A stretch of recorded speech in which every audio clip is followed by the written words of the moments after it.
도대체 무슨 일이 있었던 거니? 엄마, 나 오늘 시댁에서 맞았어요.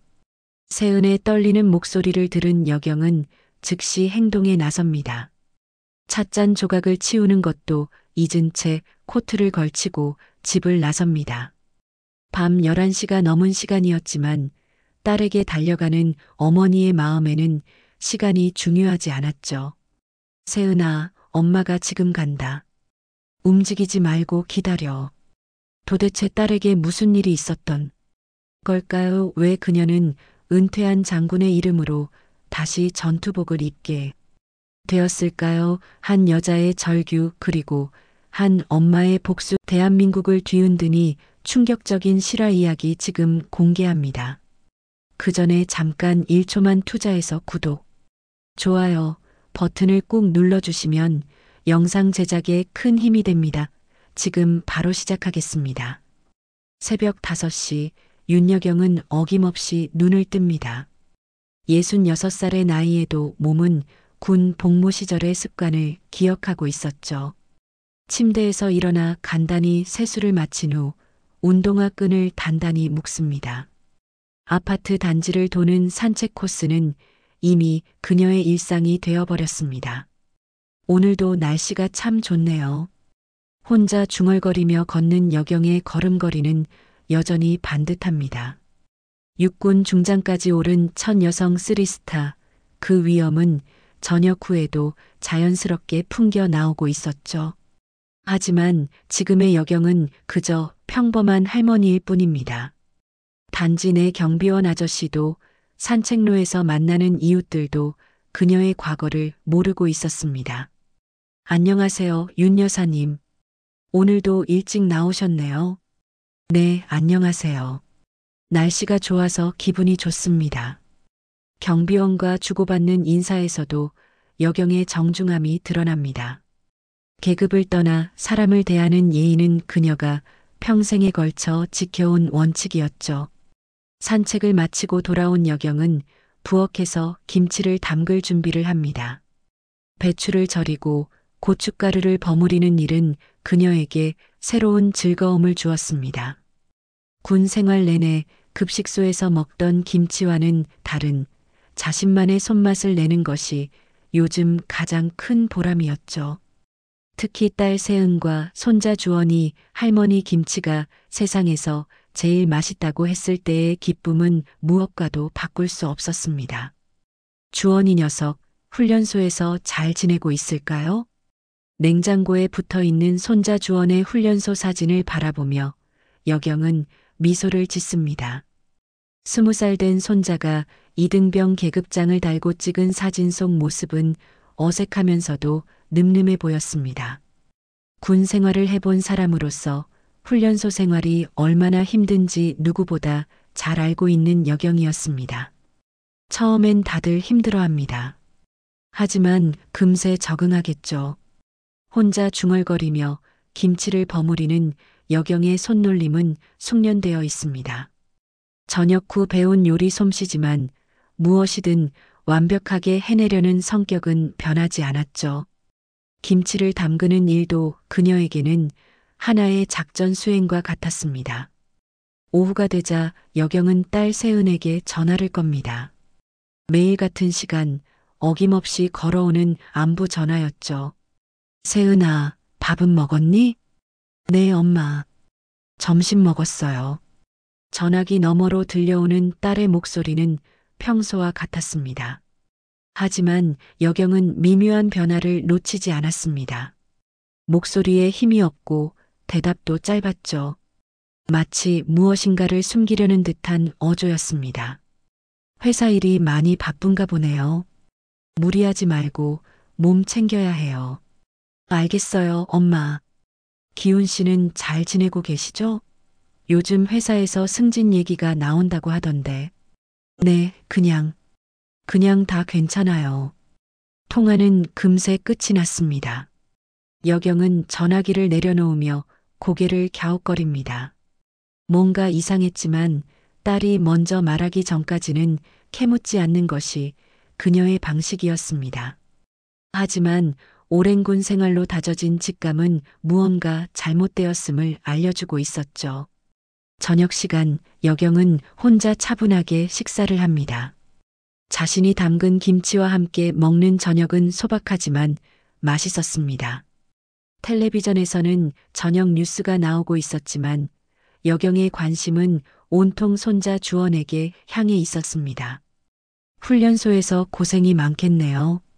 예전에 제가 신병교육대 시절엔 정말 힘들었는데 혼자 옛 추억을 떠올리며 웃고 있던 여경의 휴대폰이 울립니다.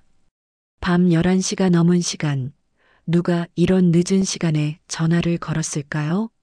발신자를 확인해 보니 딸 세은이었습니다. 여보세요, 세은아? 이런 늦은 시간에 왜? 엄마.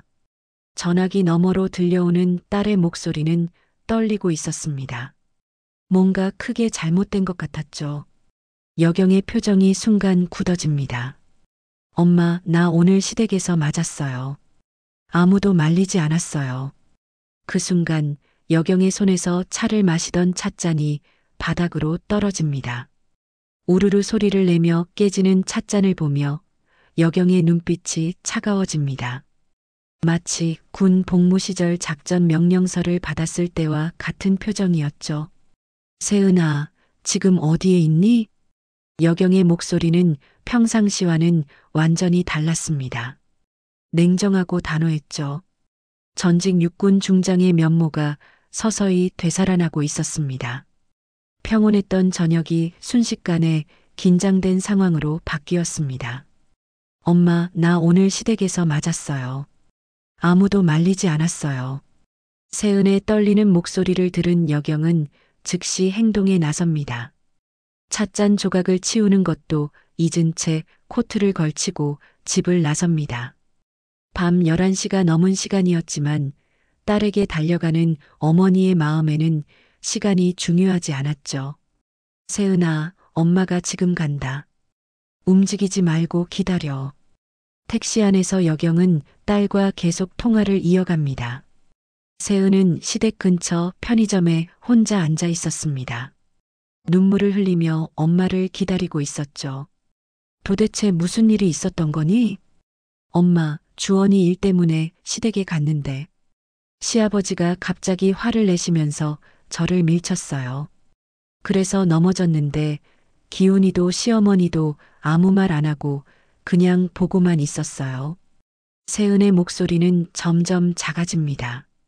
38살 성인이 된 딸이지만 여경에게는 여전히 보호해야 할 소중한 아이였습니다. 편의점에 도착한 여경은 딸의 모습을 보고 깜짝 놀랍니다. 세은의 왼쪽 뺨에는 손바닥 자국이 선명하게 남아 있었고 팔에도 멍이 들어 있었습니다. 평소 내성적인 성격의 딸이 이런 일을 당하고도 참고 있었다는 사실이 여경의 마음을 아프게 했죠. 세은아, 이게 도대체 무슨 일이니? 엄마, 사실은 주원이 훈련소에서 맞았어요. 얼굴에 멍이 들어서 면회 때 확인했는데 다른 병사들이 집단으로 때렸다고 해요. 여경의 표정이 순간 굳어집니다. 손자가 군대에서 폭행을 당했다는 사실을 이제야 알게 된 것입니다. 주원이가 왜 그런 일을 당했는데? 정확한 이유는 모르겠지만 가해자 중 한 명이 사단장 아들이라고 해요. 그래서 다들 입을 다물고 있대요. 주원이도 처음엔 말하지 않으려고 했는데 제가 계속 물어봐서 겨우 말했어요. 세은은 눈물을 닦으며 계속 말합니다. 주원은 훈련소에서 무자비한 폭행을 당했지만 가해자 중 한 명이 고위 간부의 아들이라는 이유로 신고조차 제대로 되지 않았다는 것입니다.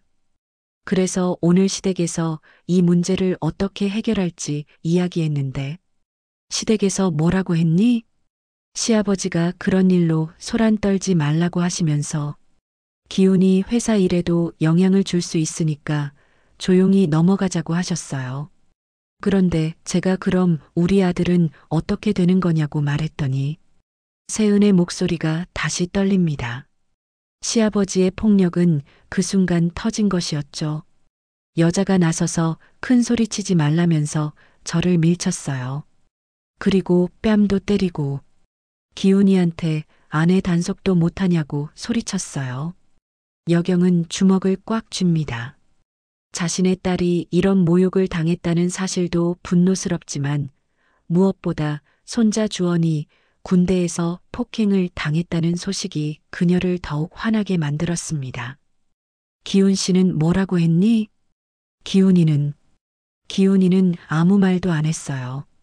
그냥 아버지 편에 서서 저보고 집에 가서 진정하라고만 했어요. 그리고 나중에 따로 와서 엄마한테는 절대 말하지 말라고 했어요. 세은은 남편 기훈이 자신을 보호해주기는커녕 오히려 입을 다물라고 했다는 사실을 털어놓습니다. 기훈은 장모 여경의 영향력을 알고 있었고 이 일이 알려지면 자신의 출세에 방해가 될 것을 우려했던 것입니다. 장모님이 알면 일이 커진다. 군 쪽 인맥으로 난리가 날 것이다. 그럼 내 회사 생활도 끝장난다고 했어요. 여경은 사위 기훈의 말을 듣고 씁쓸한 표정을 짓습니다. 자신의 과거가 가족들에게 부담이 되고 있다는 사실을 새삼 깨닫게 되었죠. 엄마, 정말 어떻게 해야 할지 모르겠어요. 주원이는 아직 훈련소에 있고 매일 괴롭힘을 당하고 있을 텐데 그렇다고 신고하면 더 큰 보복이 있을 것 같고 세은은 어머니의 품에 안겨 울음을 터뜨립니다.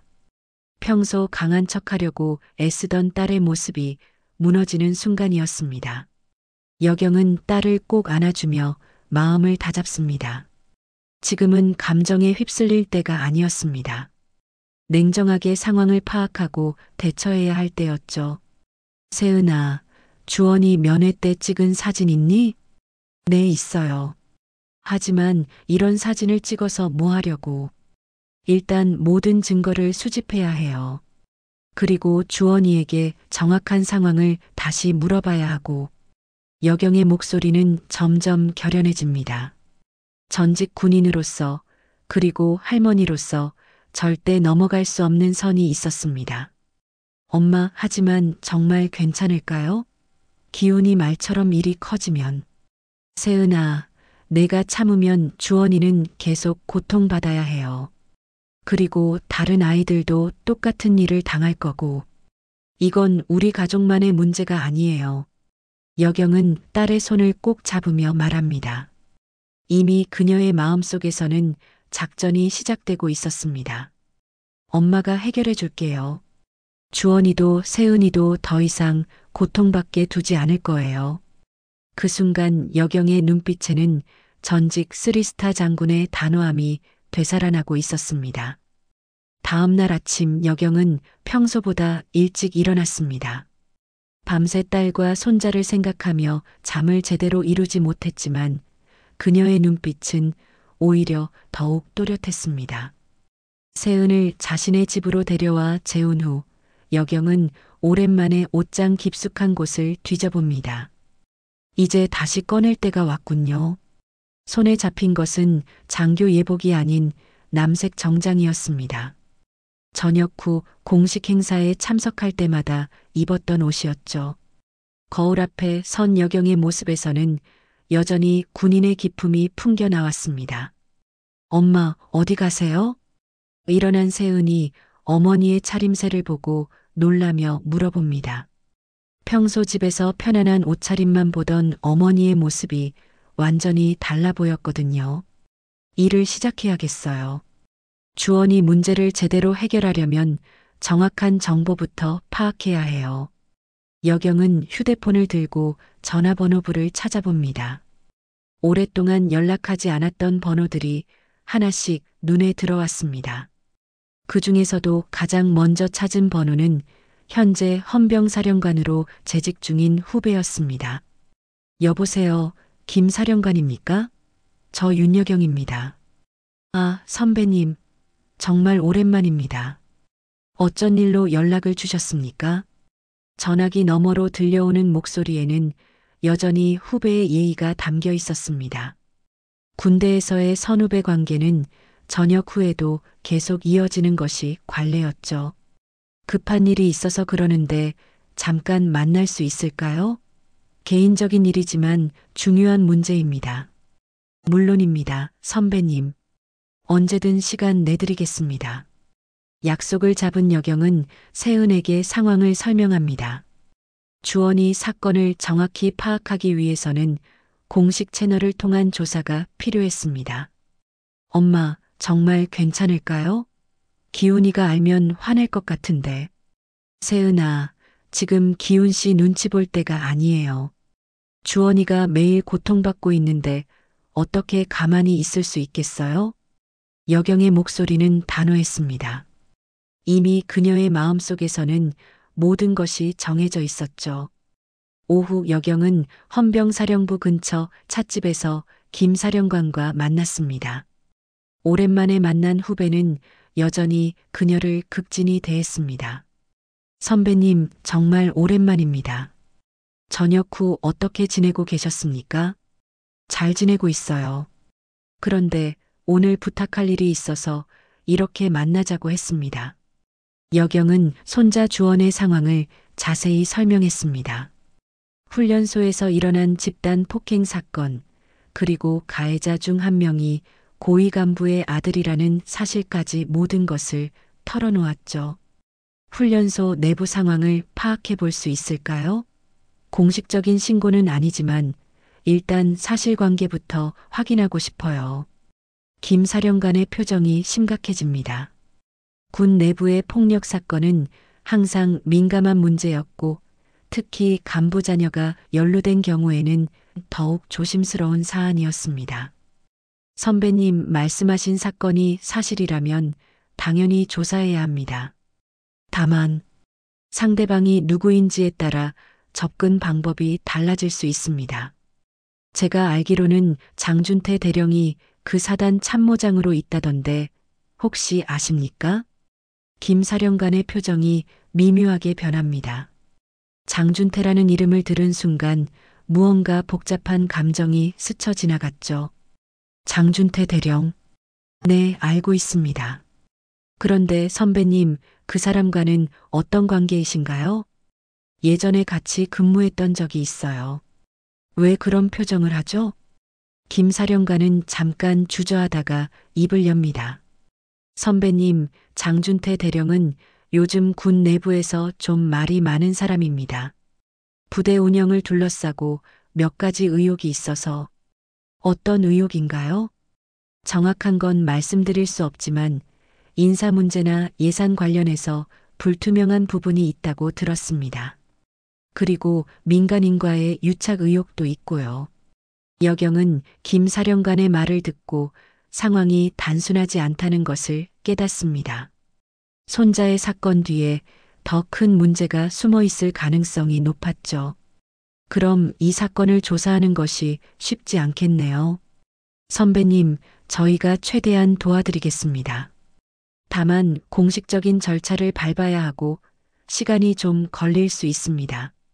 여경은 고개를 끄덕이며 생각에 잠깁니다. 공식적인 조사만으로는 한계가 있을 것 같았습니다. 더 직접적인 방법이 필요했죠. 혹시 기무사 출신 중에 아는 사람 있습니까? 정보 수집에 도움이 될 만한. 기무사요? 왜 갑자기 기무사를 말씀하시는 거죠? 좀 더 깊이 파고들어야 할 것 같아서요. 공식적인 조사로는 진실을 밝히기 어려울 수도 있으니까요. 김 사령관은 여경의 의도를 파악하고 조심스럽게 말합니다. 선배님, 너무 깊이 들어가시면 위험할 수도 있습니다. 상대방이 만만치 않은 사람들일 수 있거든요. 그래서 더 정확한 정보가 필요한 거예요. 적을 알아야 대응할 수 있으니까요. 여경의 눈빛에는 전직 군인의 결연함이 담겨 있었습니다. 이미 그녀의 마음속에서는 전쟁이 시작된 것이었죠. 알겠습니다. 제가 아는 선에서 도움을 드리겠습니다. 다만 선배님도 조심하시기 바랍니다. 만남을 마치고 돌아온 여경은 세은에게 상황을 설명합니다. 이제 본격적인 조사가 시작될 것이고 그 과정에서 예상보다 큰 저항에 부딪힐 수도 있다는 것을 알려줬죠. 엄마, 정말 괜찮을까요? 너무 큰 일이 벌어지는 것 같아서 무서워요. 세은아, 이미 시작된 일이에요. 주원이를 지키려면 끝까지 가야 해요. 여경은 창밖을 바라보며 마음을 다잡습니다. 평온했던 은퇴 생활은 끝났습니다. 이제 다시 전직 3스타 장군 윤여경이 되어야 할 때였죠. 군대는 조용히 압박을 가해올 거예요. 하지만 저는 이제 예비역이 아니라 그냥 국민입니다. 국민으로서 정당한 권리를 행사할 뿐이에요. 그 말 속에는 앞으로 벌어질 긴 싸움에 대한 각오가 담겨 있었습니다. 며칠 후 여경은 예상치 못한 방문객을 맞게 됩니다. 오후 2시경 초인종이 울리고 문을 열어보니 사위 기훈의 아버지인 박정수가 서 있었습니다. 전직 준장 출신인 그는 여경보다 한 계급 아래였지만 나이는 2살 많은 68살이었습니다. 안녕하십니까, 윤 장군님. 어머, 박 준장님. 어쩐 일로 이렇게 오셨습니까? 여경은 놀라면서도 정중하게 인사를 받습니다. 하지만 그의 표정에서 심상치 않은 분위기를 감지할 수 있었죠.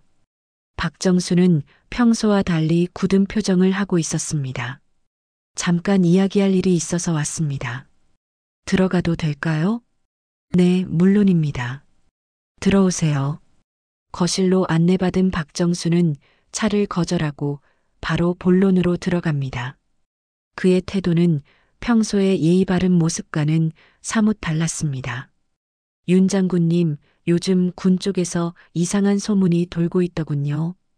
혹시 주원이 일로 무슨 조치를 취하고 계신 건 아닙니까? 여경은 박정수의 직접적인 질문에 당황하지 않고 침착하게 대답합니다.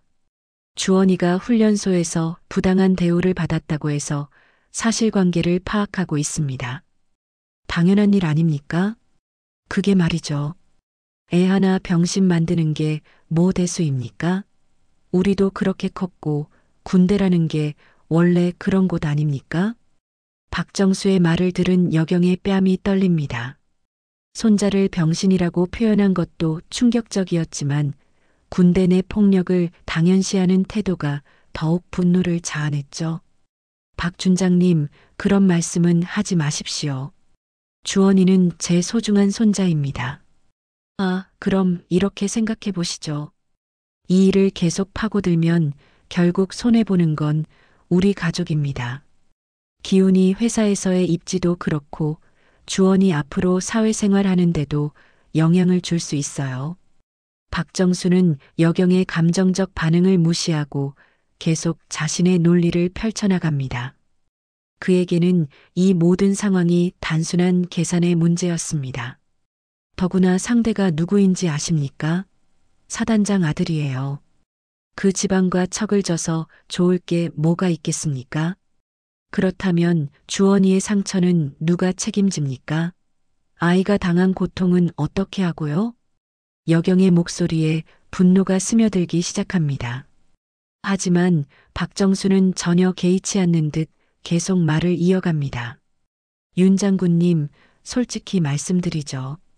장군님께서 이 일에 개입하시면 다른 사람들이 어떻게 생각하겠습니까?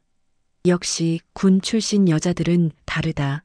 무식하게 힘으로 밀어붙인다고 할 텐데요. 그 순간 박정수는 서류 봉투를 꺼냅니다. 여경이 무엇인지 궁금해하자 그는 의미심장한 미소를 지으며 봉투를 열어 보입니다. 혹시 이것 기억하십니까? 봉투에서 나온 것은 오래된 군사작전 보고서였습니다. 여경의 이름이 적혀 있고 비공개 도장이 찍혀 있었죠. 그 순간 여경의 얼굴이 창백해집니다. 이것은 1998년 동티모르 파병 당시 민간인 오폭 사건 보고서입니다. 당시 작전 책임자가 윤여경 소령이었죠. 물론 공개되지 않은 기록이지만요. 박정수의 목소리는 차가워집니다. 이것은 협박이었습니다. 여경이 가장 숨기고 싶어 했던 과거의 상처를 건드린 것이었죠. 그때 민간인 3명이 사망했고 그중 1명은 어린아이였습니다. 물론 의도한 것은 아니었지만 작전 지휘 책임은 장군님에게 있었죠. 여경은 잠시 말을 잇지 못합니다. 25년 전에 그 사건은 그녀의 마음에 평생 지울 수 없는 상처로 남아 있었습니다. 승진에도 영향을 주었고 무엇보다 무고한 생명을 잃게 한 죄책감에 오랫동안 시달렸던 기억이었죠. 당시에는 군사기밀로 처리되어서 외부에 알려지지 않았습니다. 하지만 지금이라도 이 기록이 공개되면 어떻게 될까요? 그럼 지금 저를 협박하시는 겁니까? 여경의 목소리는 떨리고 있었지만 그 속에는 분노도 함께 담겨 있었습니다. 협박이라뇨? 그냥 현실적인 조언을 드리는 겁니다. 장군님께서 주원이 일로 계속 소동을 부리시면 이런 과거까지 다시 거론될 수 있지 않겠습니까? 박정수는 서류를 다시 봉투에 넣으며 여경을 바라봅니다. 그의 눈빛에는 냉정한 계산이 담겨 있었죠. 생각해 보십시오. 장군님의 명예, 가족의 평온, 그리고 주원이의 미래까지. 이 모든 것을 위해서라도 이 일은 조용히 넘어가는 게 좋겠습니다. 여경은 오랫동안 침묵을 유지합니다. 마음속으로는 격한 감정이 일어나고 있었지만 냉정하게 상황을 판단하려고 노력했죠. 박 준장님, 그 사건은 제가 평생 후회하고 있는 일입니다. 하지만 그것과 주원이 일은 별개의 문제입니다. 정말 그렇게 생각하십니까? 과거의 실수를 덮기 위해서라도 지금은 조용히 하는 게 좋지 않을까요? 박정수는 일어서면서 마지막 말을 던집니다. 며칠 더 생각해 보시기 바랍니다. 그리고 현명한 판단을 내리시길 바랍니다. 박정수가 떠난 후 여경은 혼자 거실에 앉아 깊은 생각에 잠깁니다. 과거의 상처가 다시 아물지 않은 상처처럼 쓰라려 왔습니다. 하지만 동시에 손자 주원의 얼굴도 떠올랐죠. 숨기고 싶었지만 이제 나도 그 죄를 끌고 가야겠군요. 여경은 혼잣말을 중얼거리며 결심을 굳힙니다. 과거의 실수는 분명히 있었지만 그것이 현재의 정의로운 일을 포기할 이유가 될 수는 없었습니다. 저녁 무렵 돌아온 세은에게 여경은 오늘 있었던 일을 말하지 않습니다. 딸에게 더 이상 걱정을 끼치고 싶지 않았기 때문이었죠. 하지만 그녀의 마음속에서는 이미 더 큰 결심이 자리 잡고 있었습니다. 과거는 과거대로 책임지고 현재는 현재대로 해야 할 일을 하겠습니다.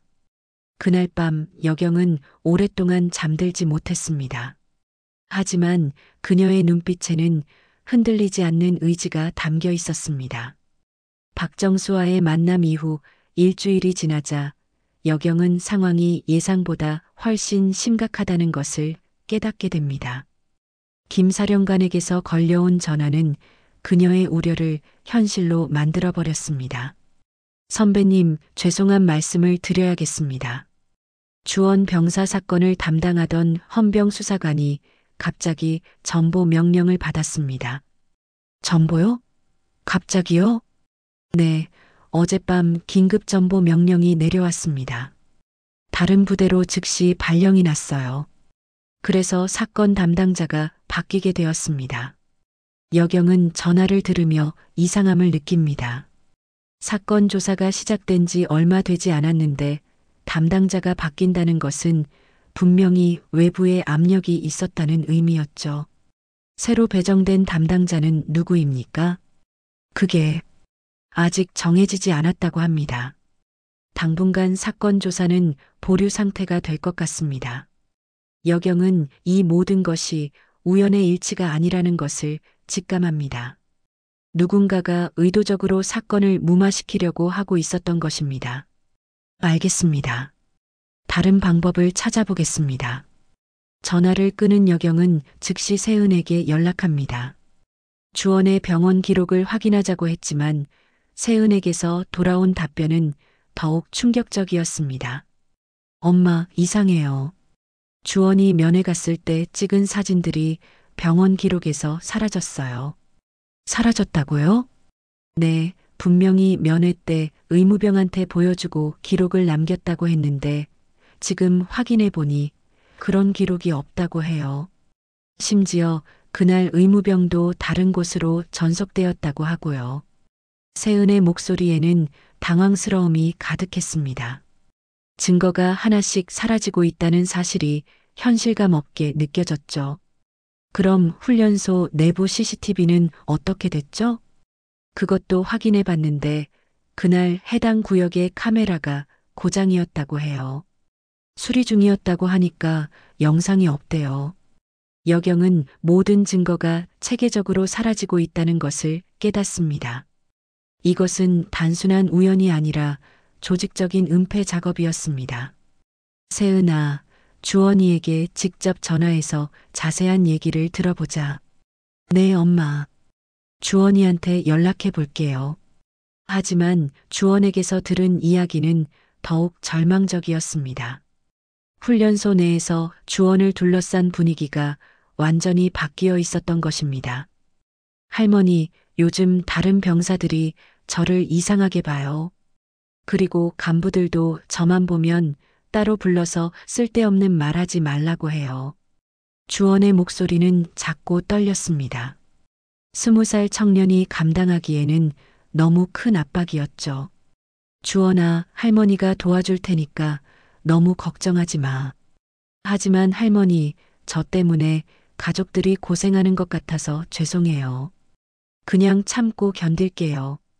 주원의 말을 들은 여경의 마음이 찢어집니다. 손자가 자신을 탓하고 있다는 사실이 더욱 안타까웠습니다. 그날 오후 여경은 국방부 민원실을 직접 방문합니다. 공식적인 민원을 제기하여 사건의 진상을 규명하겠다는 마지막 시도였죠. 안녕하세요. 손자가 훈련소에서 부당한 대우를 받아서 민원을 제기하고 싶습니다. 네, 서류를 작성해서 제출해 주시면 검토 후 답변 드리겠습니다. 여경은 정성껏 민원 서류를 작성합니다.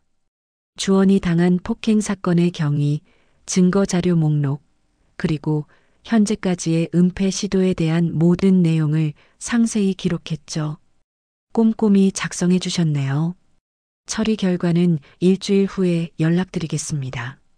하지만 일주일 후 돌아온 답변은 예상했던 것과는 완전히 달랐습니다. 죄송합니다. 제출해 주신 서류가 누락되었습니다. 시스템 오류로 인해 접수 자체가 되지 않았네요. 전화를 받은 여경은 허탈한 웃음을 짓습니다. 서류 누락이라는 말도 안 되는 이유로 민원 자체가 무효화된 것이었죠. 그럼 다시 제출하면 되겠습니까? 네, 다시 제출해 주시면 검토해 보겠습니다. 다만 비슷한 사안으로 이미 처리된 건이 있어서 중복 민원으로 분류될 가능성이 있습니다. 여경은 전화를 끊고 깊은 한숨을 내쉽니다. 모든 공식적인 채널이 막혀 있다는 것을 확인한 순간이었습니다. 저녁 무렵 집에 돌아온 여경은 세은과 마주 앉아 현실을 직면합니다. 엄마, 정말 다 막힌 것 같아요. 어떻게 해야 할지 모르겠어요.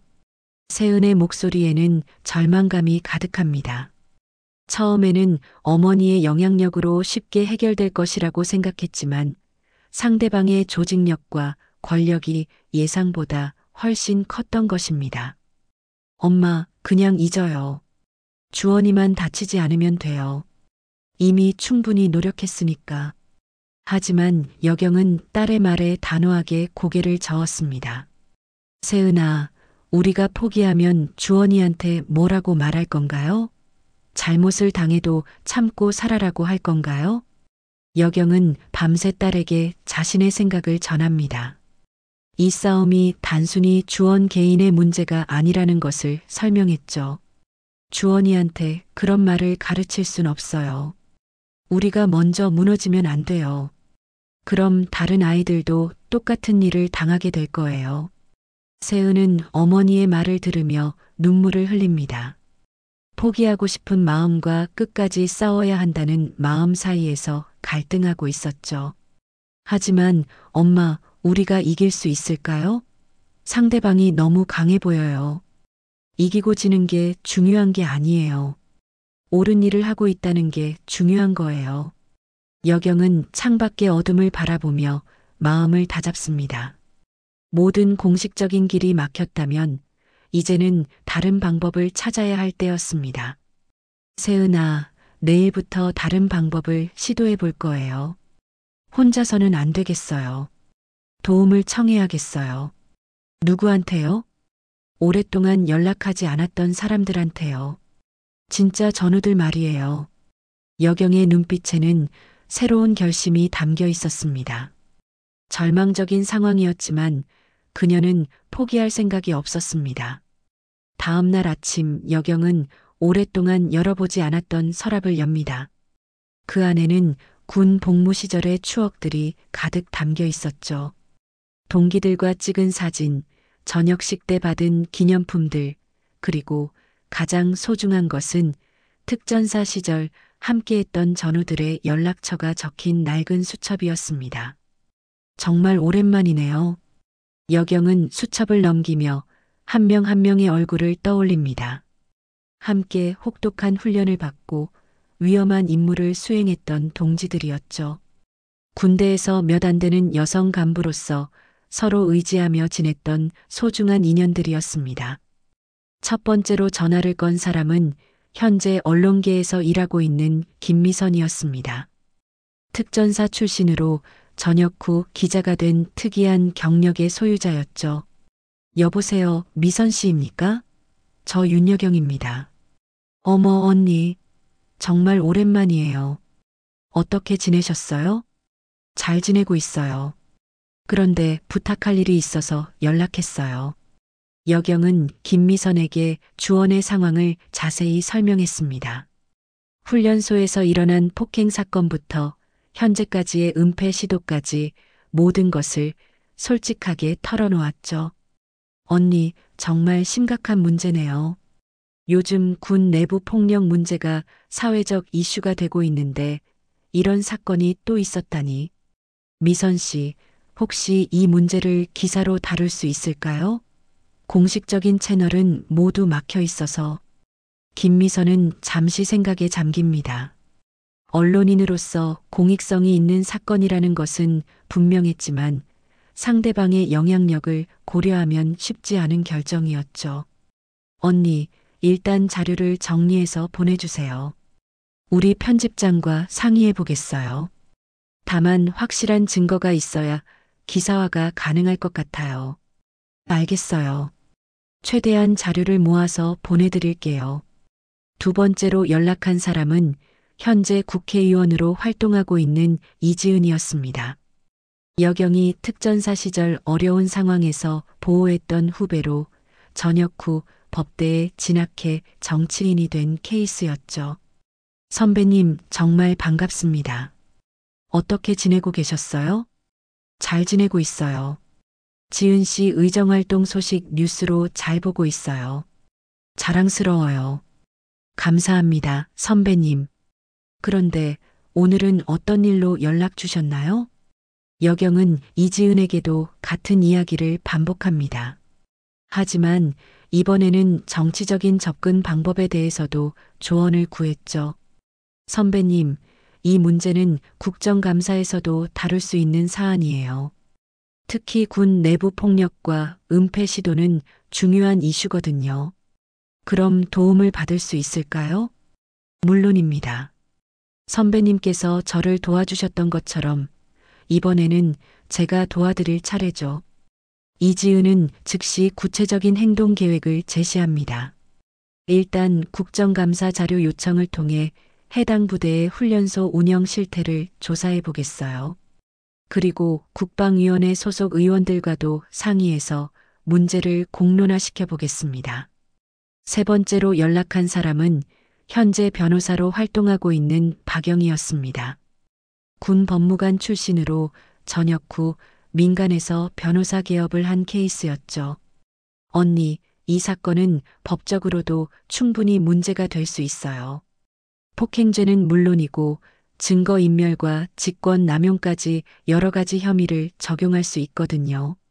하지만 증거가 부족한 상황인데 어떻게 해야 할까요? 언니, 증거가 사라진 것 자체가 또 다른 증거가 될 수 있어요.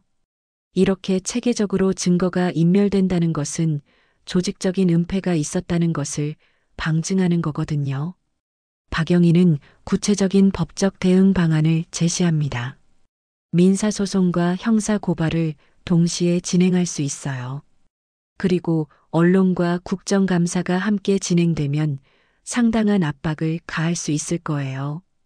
오후가 되자 여경은 모든 전우들과의 통화를 마치고 세은에게 상황을 보고합니다. 엄마, 정말 이렇게 많은 분들이 도와주시려고 하는군요. 어려울 때 서로 도우는 게 진짜 전우예요. 나도 예전에 그 사람들을 많이 도왔으니까.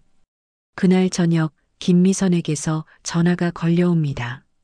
언니, 편집장과 상의해 봤는데 기사화하기로 결정했어요. 훈련소 구타 은폐 사건으로 내일 일면에 보도할 예정이에요. 정말요? 고마워요, 미선 씨. 언니, 다만 반발도 클 것 같아요. 준비하세요. 다음 날 아침 신문 일면에 큰 제목으로 주원의 사건이 보도됩니다. 훈련소 내 집단 폭행, 고위 간부 자녀 연루 의혹으로 은폐 시도라는 제목의 기사였죠. 기사가 나간 후 여경의 휴대폰은 쉴 새 없이 울어댑니다. 다른 언론사들의 취재 요청, 시민단체의 지지 연락, 그리고 예상했던 대로 압박 전화들도 걸려왔습니다. 윤 장군님, 이렇게 일을 크게 만드실 필요가 있었습니까? 박정수의 목소리는 분노로 가득 차 있었습니다. 박 준장님, 진실을 밝히는 것이 일을 크게 만드는 건가요? 이제 돌이킬 수 없는 강을 건너셨군요. 후회하시게 될 겁니다. 하지만 여경은 전혀 후회하지 않았습니다. 오히려 오랜만에 속이 시원한 기분이었죠. 점심 무렵 이지은 의원에게서도 연락이 옵니다. 선배님, 기사 보고 국방위원회에서 난리가 났어요. 긴급히 국정감사 일정을 조정해서 이 문제를 다루기로 했어요. 정말 고마워요. 아니에요, 선배님. 이제 시작이에요. 진짜 싸움은 지금부터예요. 그날 저녁 뉴스에서도 주원의 사건이 주요 이슈로 다뤄집니다. 세간의 이목이 집중되자 군 내부에서도 균열이 생기기 시작했습니다. 일부 양심적인 간부들이 증언을 하겠다고 나서기 시작한 것입니다. 엄마, 정말 상황이 바뀌고 있는 것 같아요. 이제 진짜 시작이에요, 세은아. 우리 전우들이 움직이기 시작했어요. 여경의 눈빛에는 승리에 대한 확신이 담겨 있었습니다. 언론 보도 이후 한 달이 지나자 마침내 군 법정에서 공식적인 재판이 시작됩니다. 국정감사의 압박과 시민사회의 관심이 높아지면서 더 이상 사건을 은폐할 수 없게 된 것입니다. 여경은 세은과 함께 법정에 참석했습니다. 오랜만에 정장을 차려입은 그녀의 모습에서는 여전히 군인의 기품이 풍겨 나왔습니다. 엄마, 떨려요. 괜찮아요, 세은아. 이제 진실이 밝혀질 거예요. 법정 안은 긴장감으로 가득했습니다. 피고석에는 주원을 폭행한 병사 3명이 앉아 있었고 그 뒤편에는 사건을 은폐하려 했던 간부들이 자리를 잡고 있었습니다. 그 중에서도 장준태 대령의 모습이 가장 눈에 띄었죠. 재판장이 입장하고 본격적인 심리가 시작됩니다. 검사는 체계적으로 준비된 기소장을 읽어내려갔습니다. 피고인들은 2025년 3월 15일 훈련소 내에서 피해자 박주원 이등병을 집단으로 폭행하였으며 이후 사건을 은폐하기 위해 증거를 인멸하고 관련자들을 회유 및 협박하였습니다. 첫 번째 증인으로 주원이 증인석에 섰습니다. 20살 청년의 얼굴에는 아직도 그날의 공포가 남아 있었지만 법정에서만큼은 용기를 내어 진실을 말하려고 했습니다. 그날 저녁 점호 후에 3명이 저를 별도 장소로 불러냈습니다. 처음에는 단순한 얘기인 줄 알았는데 주원의 목소리는 떨렸지만 또렷했습니다. 갑자기 내가 뭘 잘못했는지 알겠냐고 하면서 주먹으로 얼굴을 때렸습니다. 이유를 물어봐도 대답해주지 않고 계속 때렸어요. 얼마나 오래 폭행이 지속되었습니까? 약 30분 정도였던 것 같습니다. 그 사이에 다른 병사들이 지나다녔지만 아무도 말리지 않았어요. 주원의 증언이 이어지는 동안 여경은 손자를 바라보며 마음이 아팠습니다. 어린 나이에 이런 일을 겪고도 용기 있게 증언하는 모습이 대견하면서도 안타까웠죠. 다음으로는 폭행을 목격했던 다른 병사들의 증언이 이어졌습니다. 처음에는 입을 다물고 있던 병사들이 언론 보도 이후 하나둘씩 증언에 나서기 시작한 것입니다. 저희는 모른 척할 수밖에 없었습니다. 가해자 중 한 명이 사단장 아들이라고 하니까 누구도 나서지 못했어요. 간부들도 쓸데없는 말하지 말라고 했습니다. 신고라도 했다가는 우리가 더 큰 피해를 볼 것 같았어요. 증언들이 이어지면서 훈련소 내에 폐쇄적이고 권위적인 분위기가 고스란히 드러났습니다. 폭력이 일상화되어 있고 고발을 두려워하는 문화가 얼마나 뿌리 깊은지 알 수 있었죠. 오후가 되자 드디어 사건의 핵심 인물인 장준태 대령이 증인석에 섰습니다. 그는 처음에는 자신의 무죄를 주장하며 사건과의 연관성을 부인했습니다. 저는 이 사건에 대해 정확한 보고를 받지 못했습니다. 단순한 다툼 정도로 알고 있었어요. 그럼 증거인멸과 관련자 입막음은 누가 지시한 것입니까? 그런 지시를 내린 적이 없습니다. 모든 것이 오해에서 비롯된 일입니다. 하지만 검사는 차근차근 준비된 증거들을 제시하기 시작했습니다. 장준태 대령과 박기훈 사이의 통화 기록, 은밀한 만남의 증거, 그리고 무엇보다 비리 커넥션의 실체가 하나씩 드러났습니다. 피고인은 박기훈 임원과 군 시절부터 지속된 인맥을 바탕으로 각종 특혜를 제공받아왔으며 이번 사건 역시 그 연장선상에서 은폐하려 했습니다. 법정 한쪽에 앉아있던 기훈의 얼굴은 점점 창백해져 갔습니다. 자신의 과거 행적들이 하나씩 드러나면서 더 이상 숨길 수 없는 상황이 된 것입니다. 피고인은 또한 군 복무 중 각종 특혜를 받으며 불법적인 혜택을 누렸고 전역 후에도 이러한 인맥을 이용해 부정한 이익을 챙겨왔습니다. 이때 법정 뒤편에서 한 사람이 일어섰습니다. 박정수였습니다. 그는 판사에게 발언 기회를 요청했습니다. 재판장님, 제가 한 말씀 드려도 되겠습니까? 참고인 자격으로 발언을 허가합니다. 박정수는 떨리는 목소리로 입을 열었습니다. 이 모든 일의 책임은 저에게 있습니다. 제가 아들을 잘못 가르쳤고 권력을 남용해서 사건을 덮으려고 했습니다. 법정 안이 조용해졌습니다. 예상치 못한 고백이었죠. 특히 윤여경 장군님께 과거 일을 들춰내며 협박한 것은 정말 잘못된 일이었습니다. 깊이 사과드립니다. 여경은 박정수의 모습을 바라보며 복잡한 감정을 느꼈습니다. 분노했던 마음도 있었지만 동시에 진실을 인정하는 용기에 대해서는 인정하지 않을 수 없었습니다. 마침내 장준태 대령도 더 이상 버틸 수 없게 되었습니다. 모든 증거가 그를 향하고 있었고 동료들마저 등을 돌리기 시작했습니다. 죄송합니다. 장준태의 목소리는 가늘고 떨렸습니다. 모든 것이 사실입니다. 제가 사건을 은폐하라고 지시했고 증거를 없애라고 했습니다. 법정 안에서 작은 술렁임이 일어났습니다. 그리고 윤여경 장군님, 과거 그 작전에서 민간인 피해가 발생했을 때 제가 보고서를 조작했습니다. 장군님의 책임이 아니었습니다. 여경의 눈이 커졌습니다. 25년 동안 자신을 괴롭혀온 죄책감의 진실이 드러나는 순간이었습니다. 모든 책임을 장군님께 떠넘기고 저는 승진했습니다. 정말 죄송합니다. 그 순간 여경의 눈에서 눈물이 흘러내렸습니다. 분노와 슬픔 그리고 해방감이 동시에 밀려왔습니다. 재판장은 엄숙한 분위기 속에서 판결을 선고했습니다. 피고인들의 죄상이 명확히 드러났으므로 폭행죄 및 직권남용죄로 실형을 선고합니다. 법정을 나서는 여경의 발걸음은 가벼웠습니다. 세은과 주원의 손을 꼭 잡은 그녀의 얼굴에는 평온한 미소가 떠올랐죠. 할머니, 이제 끝난 건가요? 아니야, 주원아. 이제 시작이야.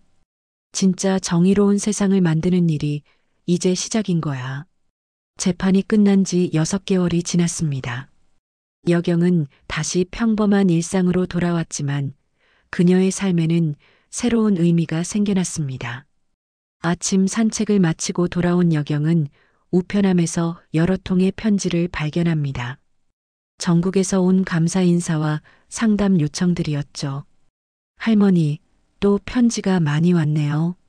세은이 편지들을 정리하며 말합니다. 어머니의 용기 있는 행동이 많은 사람들에게 희망을 주었다는 것을 실감하고 있었습니다. 군대에서 부조리를 당한 가족들이 계속 연락을 주고 있어요. 어떻게 대응해야 할지 조언을 구하는 내용이 대부분이에요. 여경은 편지들을 하나하나 읽어보며 마음이 무거워집니다. 자신들의 사건이 해결되었다고 해서 모든 문제가 끝난 것은 아니었습니다. 여전히 많은 가정에서 비슷한 고통을 겪고 있었죠. 이런 일들이 계속 일어나면 안 되는데. 그날 오후 여경에게는 특별한 방문객이 찾아왔습니다.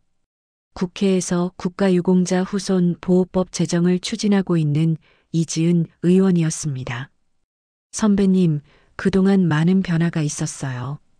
선배님 사건을 계기로 군 내부 폭력 방지를 위한 법안이 여러 개 발의되었거든요. 정말요? 네, 그리고 무엇보다 국가유공자 후손 보호법 제정에 대한 사회적 관심이 높아졌어요. 선배님께서 서명해 주시면 더 큰 힘이 될 것 같아요. 여경은 기꺼이 서명에 응했습니다. 하지만 동시에 언론 인터뷰는 정중히 거절했습니다. 제가 나서는 것보다는 제도적인 개선이 더 중요해요.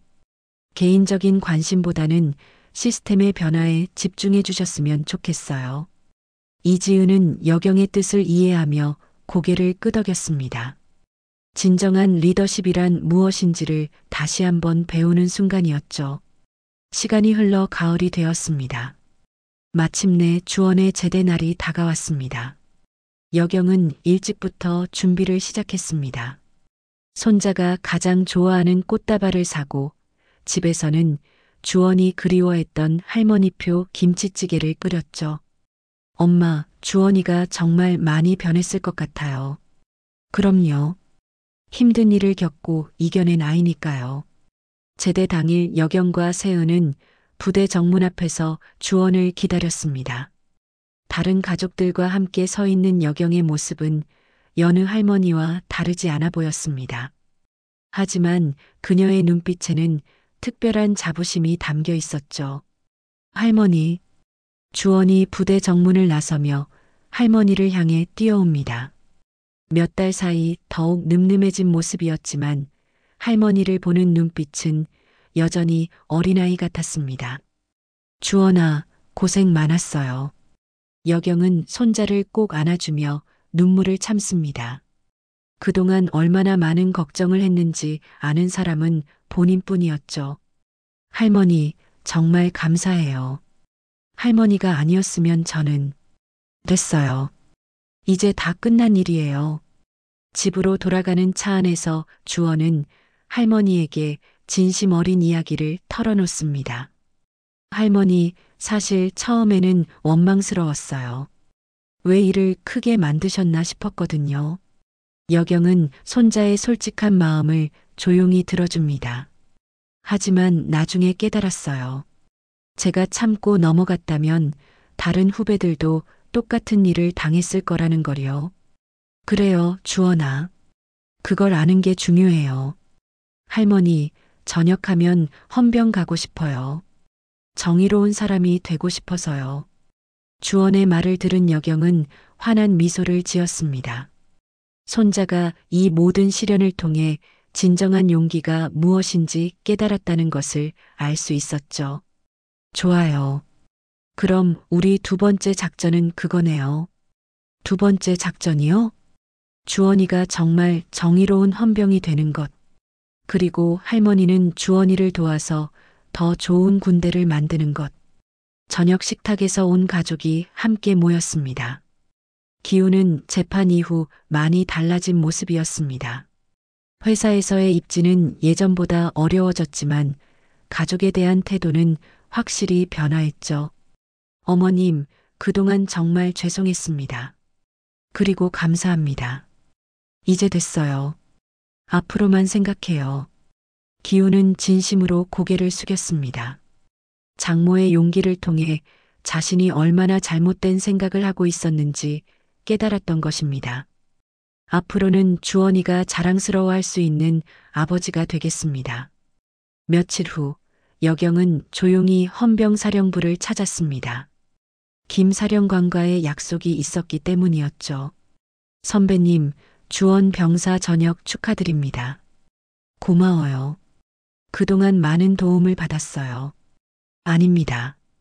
오히려 저희가 배운 게 많았습니다. 선배님 덕분에 군 내부의 많은 문제점들이 개선되고 있어요. 김 사령관은 여경에게 한 가지 제안을 했습니다. 혹시 군 내부 정화 작업에 자문역으로 참여해 주실 의향이 있으신가요? 선배님의 경험과 식견이 정말 필요합니다. 여경은 잠시 생각에 잠겼습니다. 평온한 은퇴 생활을 계속할 수도 있었지만 더 많은 젊은이들을 도울 수 있는 기회이기도 했죠. 한번 생각해 보겠어요. 그날 밤 여경은 가족들과 이 문제에 대해 이야기했습니다. 엄마가 하고 싶으시면 하세요. 저희가 도와드릴게요. 세은의 말에 주원도 고개를 끄덕였습니다. 할머니, 저도 나중에 헌병이 되면 할머니와 함께 일하고 싶어요. 여경은 가족들의 지지를 받으며 마음을 정했습니다. 은퇴는 끝이 아니라 새로운 시작일 수 있다는 것을 깨달았죠. 다음 날 아침 여경은 평소와 같이 산책을 나갔습니다. 하지만 이번에는 발걸음이 더욱 가벼웠습니다. 새로운 꿈과 목표가 생겼기 때문이었죠. 좋아요. 그럼 우리 두 번째 작전을 시작해 볼까요? 혼자 중얼거리며 웃는 여경의 모습에서는 여전히 군인의 기계가 느껴졌습니다. 전직 3스타 장군 윤여경의 두 번째 작전이 시작되는 순간이었습니다.